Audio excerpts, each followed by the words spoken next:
In today's video, I'll be showing you how you can use chord tones to improve your soloing. Now, you know when you're soloing, if you want to get a good melodic sound and you want it to sound as though you know which chords are being played, so you can have a chord aware solo, and instead of just using the key or the major scale if you're playing over a major chord, you'll be able to really target those chord tones so that over the chord changes, your solo will sound a lot more developed and polished and professional sounding overall. So I'll give you a quick exercise that I use when I want to improve my soloing, especially my improving when I want to target chord tones. So the first thing I'll do is I'll just play one chord and I'll just get good at soloing over that one chord, and then I'll gradually just add more and more. So I'll be using, let's say I'm just using an A major.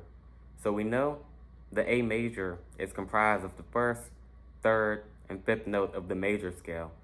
But we're just going to keep it very simple to start. So the first thing I'll do is I'll just loop an A major.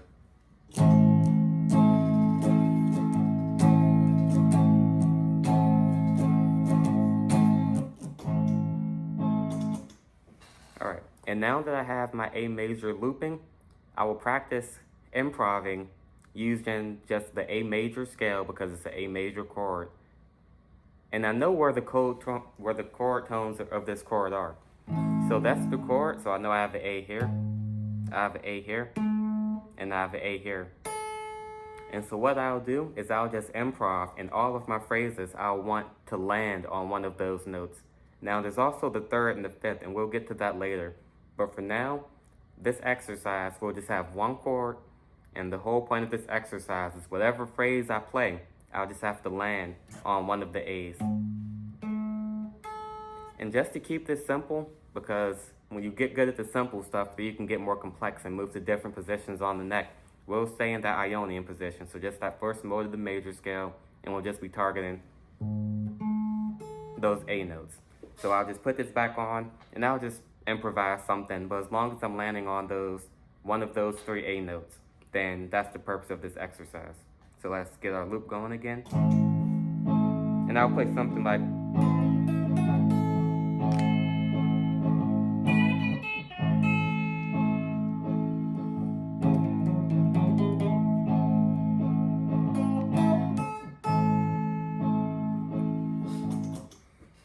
and that wasn't anything fancy or complex. I was just targeting that first note of the major scale.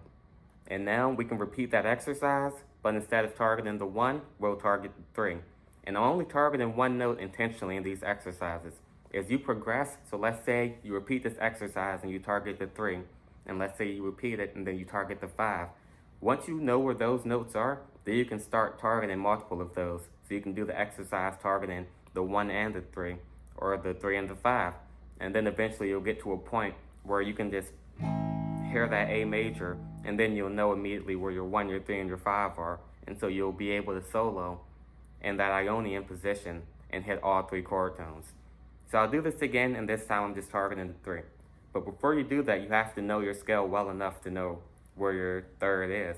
So we know our major scale is, and then in the higher octave, so we have a 3 here, and we have a 3 here. So I'll just play this A major again, and I'm just going to target the 3 this time.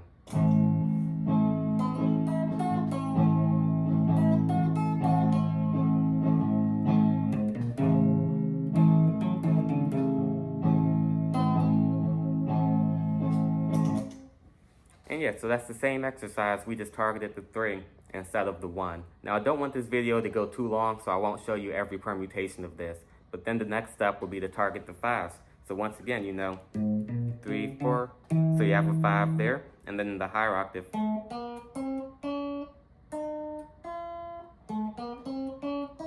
sorry, yeah, you have that 5 there.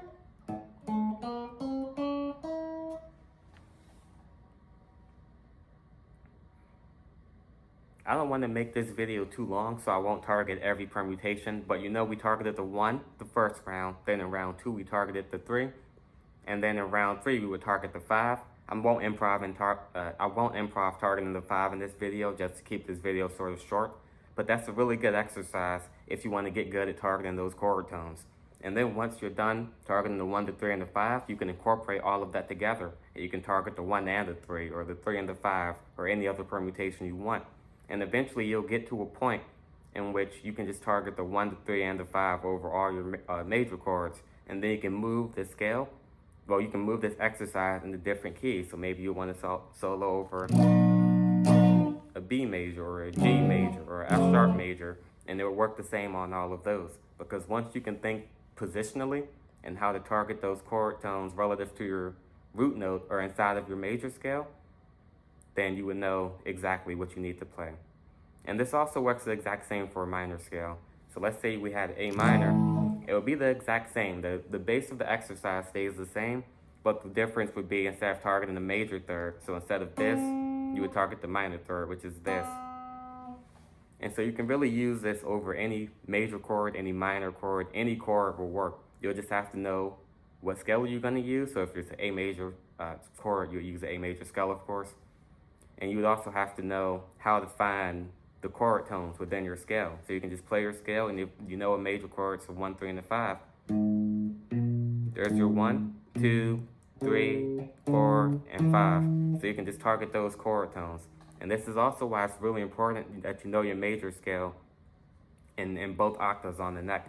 So there's 1, 2, 3, 4, 5, 6, 7.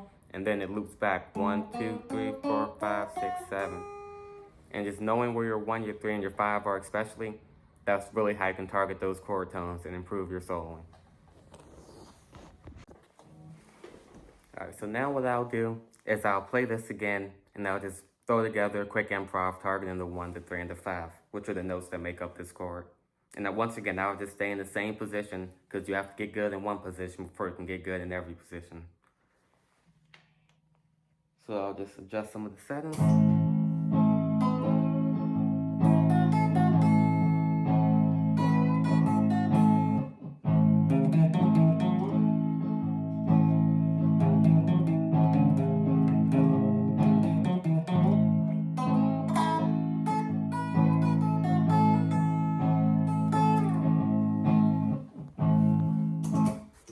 Okay, yeah, that was just a quick exercise targeting the 1, the 3, and the 5 and that root position. So the next step after this would be to incorporate more chords into your progression. So right now we're just soloing over one chord, so of course that gets boring after a while. But let's say we want to add in one more chord. So we could add in the 4 chord, the 2 chord, the 5 chord. It really doesn't matter which one you add next. I think 2, 5, 1s are very popular progressions, so adding in the 2 or the 5 and it's getting good, improving over 2, 5, 1 would be a good exercise. Or if you want to go the bluesier route, you can use a traditional 1, 4, 5. Because once you get good at soloing over the 1, the 4, and the 5, then over a 12-bar blues, you'll know exactly what to play over every chord. I dropped my pick here. But that's really the power of being able to target chord tones. Because once you can target chord tones over all 7 chords, then it really doesn't matter what the progression is. You'll be able to have something in your repertoire where you're able to effectively target chord tones. So now what I'll do is I'll record a loop.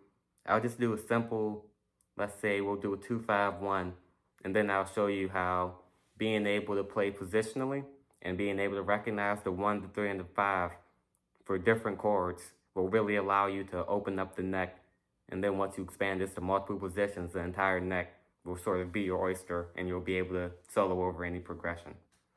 So I'll delete this loop. And we'll still be in the key of A major. So the 2 chord in the A major would be a B minor chord. And then the 5 is an E. E major. And then we'll go back to the 1. So when I'm playing over that B minor, I'll be using the B minor scale, and I'll be targeting the 1, the minor third, and the 5. And the interesting thing is this 5, we're going to play that with the root on the A note. So we're not going to be playing root on E, we'll be playing root on A, which is why it's important that you know your major scale and your minor scale, also starting with the root on 5, so that when you improv, you won't have to go all over the neck. You'll be able to play right where you're playing your chord. So we'll go ahead and record this loop.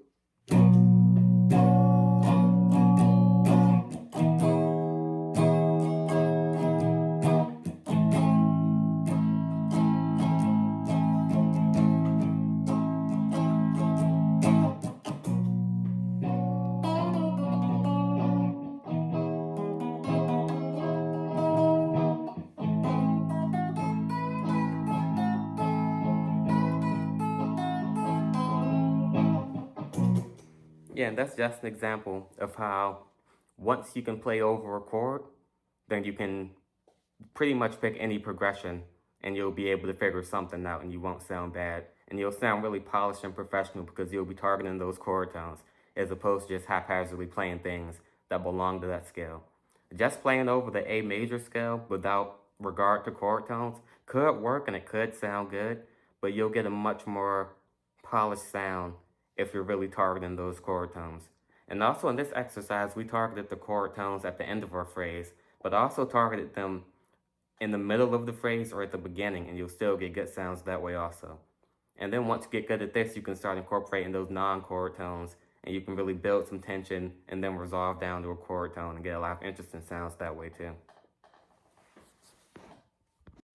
Hey everybody, thanks for watching. But before you go, make sure you subscribe and click the notification bell so you don't miss the upload. I'll be on a lot more guitar videos coming in the future, so make sure to subscribe so you don't miss any of them. Thanks for watching.